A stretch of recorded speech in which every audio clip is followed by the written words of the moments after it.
ಪ್ರತಿಷ್ಠೆ ಆಗಿ ಪರಿಣಮಿಸಿದೆ. ಯಾಕಂತಂದ್ರೆ ಬಿಜೆಪಿ ಅವರು ಅದನ್ನ ಪ್ರತಿಷ್ಠೆ ಆಗಿ ಈವರೆಗೂ ಕಾಂಗ್ರೆಸ್ನವರು ಪ್ರತಿಷ್ಠೆ ಆಗಿ ಅದನ್ನೇ ಹೇಳಿದಲ್ಲ. ಈಗ ಅಧಿಕಾರಿಗಳು ಇದರಲ್ಲಿ ಇದು ಆಗ್ತಾ ಇದೆ. ಈಗ ಪಾರ್ಟಿನೇ ಇಲ್ಲ ಅಂತ ಹೇಳಿದ್ಮ್ಯಾಗ ಮುಂದೆ ಯಾಕೆ ಕೂರಿಸೋದು ನಮ್ಮ ವಾದ.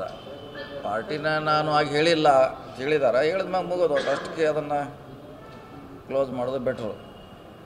ಸದನದ ಒಳಗೂ ಮತ್ತು ಹೊರಗೂ ಸಿಟಿ ಹಳ್ಳಿ ಯತ್ನಾಗುತ್ತೆ, ದೂರು ಕೊಡ್ತಾರೆ, ದೂರು ಕೂಡ ಈವರೆಗೂ ದಾಖಲಾಗಿಲ್ಲ. ಅದು ಗೊತ್ತಿಲ್ಲ, ಅವರು ಕೊಟ್ಟಿದ್ದಾರೆ ಅಂತ ಕೇಳಿದ್ದೀವಿ. ಇವ್ರು ಯಾಕೆ ದಾಖಲೆ ಮಾಡಿಲ್ಲ, ಅದಕ್ಕೆ ಏನೋ ಆಗಿದೆ ನನಗೆ ಅದ್ರ ಬಗ್ಗೆ ಮಾಹಿತಿ ಇಲ್ಲ. ಮಾಹಿತಿ ಪಡೀಲಿಕ್ಕೆ ಪ್ರಯತ್ನ ಮಾಡ್ತೀವಿ. ಸುವರ್ಣಸೌಧಕ್ಕೆ ನುಗ್ತಾರೆ, ಹಲ್ಲೆ ಮಾಡೋಕ್ಕೆ ಪ್ರಯತ್ನ ಮಾಡ್ತಾರೆ ಶಾಸಕರಿಗೆ. ಅದರ ಶಾಸಕರಿಗೆ ರಕ್ಷಣೆ ಇಲ್ವಾ ಸರ್? ಇಲ್ಲೆಲ್ಲ ರಕ್ಷಣೆ ಅಂತ ಕೊಟ್ಟಿದ್ದಾರೆ, ರಕ್ಷಣೆ ಕೊಟ್ಟಿಲ್ಲ ಅಂತ ಹೇಳಿಕ್ಕೆ ರಕ್ಷಣೆ ಮಾಡಿದ್ದಾರೆ. ಮಾರ್ಷಲ್ಗಳು ಪೊಲೀಸರು ರಕ್ಷಣೆ ಮಾಡಿದ್ದಾರೆ. ಈಗ ನೋಡಿ ಅಲ್ಲಿ ಎಲ್ಲರೂ ಥರ ಕಾರ್ಯಕರ್ತರು ಯಾರಂತ ಗೊತ್ತಾಗೋದು. ಸಾವಿರಾರು ಮಂದಿಗೆ ಬಿಟ್ಟಿರ್ತಾರೆ ಪೊಲೀಸರು. ನಮ್ಮ ಕಾರ್ಯಕರ್ತರು, ಅವ್ರ ಕಾರ್ಯಕರ್ತರು, ಸೋಷಿಯಲ್ ವರ್ಕರು, ಪ್ರತಿಭಟನೆ ಮಾಡೋರು ಎಲ್ಲರೂ ಒಳಗಡೆ ಇರ್ತಾರೆ. ಇವರೇ ಅಂತ ಹೆಂಗೆ ಹೇಳೋರು ನೀವು? ಒಂದು 20-30 ಜನ ಬಂದು ಅಟ್ಯಾಕ್ ಮಾಡಿದರೆ ಕಷ್ಟದ ಕೆಲಸ. ಆದರೂ ಕೂಡ ಮಾರ್ಷಲ್ಗಳು ಪೊಲೀಸರು ಅದನ್ನು ತಡೆ ಹಿಡಿದಿದ್ದಾರೆ. ಪರಿಷತ್ನಲ್ಲಿ ಆ ಪದ ಬಳಕೆ ಮಾಡುವಾಗ ನಾವೇ ಇದ್ದೀವಿ ಅಂತೇಳಿ ಉಮಾಶ್ರೀ ಮತ್ತು ನಾಗರಾಜ್ ಯಾದವ್ ಅವರು ಹೇಳ್ತಾರೆ, ನಾವೇ ಸಾಕ್ಷಿ, ನಮ್ಮ ಮುಂದೆ ಅಂದಿದ್ದಾರೆ ಅವರು. ಹೌದ್ರಿ, ಅಂದಿರಬಹುದು. ಈಗ ಅವ್ರು ಇಲ್ಲ ಅಂತ ನಾ ಅದ್ರ ಹಿಂದಕ್ಕೆ ಬಿಡ್ತೀವಿ ಅಂದಾಗ ಮುಗಿತು ಅಂತ ಭಾಳಷ್ಟು ಘಟನೆಗಳನ್ನು ನಾವು ನೋಡಿದ್ದೀವಲ್ಲ. ಒಂದೊಂದು ದಿವಸ 2-2 ದಿವಸ ಸದನ ಬಂದಾಗಿದೆ. ನಂತರ ಬಂದು ಸಭಾಧ್ಯಕ್ಷ ಮುಂದೆ ಸಂಧಾನ ಆಗಿ ಮುಗಿದದ್ದನ್ನು 100 ಘಟನೆಗಳು ನೋಡಿದ್ದೀವಿ. ಇದನ್ನು ಮುಂದುವರಿಸೋದು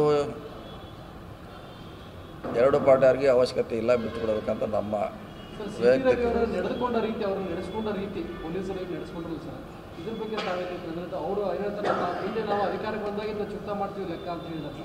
ಹಂಗೆ ಹೇಳ್ತಾರೆ, ಅದು ಹಂಗೆ ಮಾಡ್ಲಿಕ್ಕೆ ಆಗೋಲ್ಲ. ಏನೇ ಮಾಡ್ಬೇಕಾರೆ ಅದಕ್ಕೆ ಕಾನೂನು ಅವ್ರಿಗೆ ಕಂಪ್ಲೇಂಟ್ ಕೊಟ್ಟಿದ್ರು ಅವ್ರ ಮ್ಯಾಗೆ. ಸುಮ್ಮನೆ ಏನು ಪೊಲೀಸರು ಮಾಡಿಲ್ಲ, ಅವ್ರ ಮ್ಯಾಗೆ ದೂರು ದಾಖಲಾಗಿತ್ತು. ಆಮೇಲೆ ಅವ್ರು ಅರೆಸ್ಟ್ ಮಾಡಿದ್ರು ಅಷ್ಟೇ.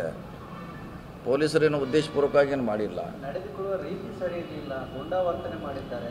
ಸರ್ಕಾರ ಏನು ಸರ್ಕಾರ ಅಭಿವೃದ್ಧಿಯಂತೆ ಮಾಡ್ತಿದ್ದಾರೆ ಕೆಲಸವನ್ನು. ಇಲ್ಲ, ಪೊಲೀಸರು ಇಂಡಿಪೆಂಡೆಂಟ್ ಮಾಡಿದ್ದಾರೆ. ಅವ್ರನ್ನ ಅಷ್ಟೆಲ್ಲ ಸುತ್ತಾಕ್ಲಿಕ್ಕೆ ಅದ ಕಾರಣ. ಅವ್ರ ಜನ ಬರೋದ್ರಿಂದ ಅವ್ರನ್ನ ಶಿಫ್ಟ್ ಮಾಡಿ ತೊಂದರೆ ಆಗಬಾರ್ದು ಶಿಫ್ಟ್ ಮಾಡಿದಾರೆ ಹೊರತಾಗಿ ಬೇರೆ ಉದ್ದೇಶದಿಂದ ಮಾಡಿಲ್ಲ.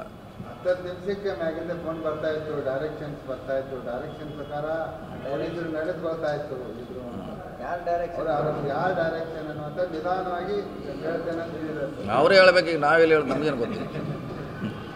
ಅವರೇ ಹೇಳಿಬಿಟ್ರೆ ಮುಗಿದ ಓದಿದ್ದು ನಾವೇನು ಹೇಳೋದದ. ನೀವೇನು ಡೈರೆಕ್ಷನ್ ಕೊಟ್ಟಿಲ್ಲ ಸರ್ ಜಿಲ್ಲಾ? ಇಲ್ಲ, ನಾವೇನು ಡೈರೆಕ್ಷನ್ ಕೊಟ್ಟಿಲ್ಲ ರೀ. ನಾವು ರಾತ್ರಿ ಹೋಗಿ ಹಾಜರು ಮಾಡೋದು ತಿಳಿದೀವಿ. ಇದಾಗಿದ್ರೆ ಇಷ್ಟೆಲ್ಲ ಗದ್ದಲ ಆಗ್ತಿರಕ್ಕಿಲ್ಲ.